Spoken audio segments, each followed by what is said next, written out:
काय ग गुरुजी, काय चेहऱ्यावर टेन्शन? परवा पण टेन्शन मध्ये होतीस. तुमच्या अख्ख्या पिढीचं असं झालंय, सतत चेहऱ्यावर टेन्शन.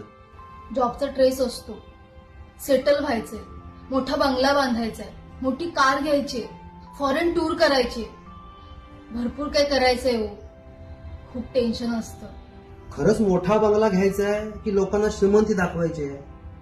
महागड्या कारची खरंच गरज आहे की दुसऱ्यांनी घेतली म्हणून घ्यायची आहे? विदेशी टूरची खरंच आवड आहे की सोशल मीडियावर फोटो टाकायचे आहे?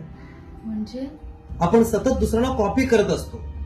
कॉपी करून पुस्तकातल्या पेपरमध्ये पास होता येईल कदाचित, पण आयुष्याच्या पेपरमध्ये कॉपी केला तर फसाल. कारण प्रत्येकाचा आयुष्याचा पेपर वेगळा असतो आणि तो प्रत्येकाला स्वतः सोडवावा लागतो. आणि एक लक्षात ठेव, गणिताच्या पेपरमध्ये कितीही उत्तम निबंध लिहिला तरी मार्क 0च. कॉपी केलं की असं होतं. म्हणून आधी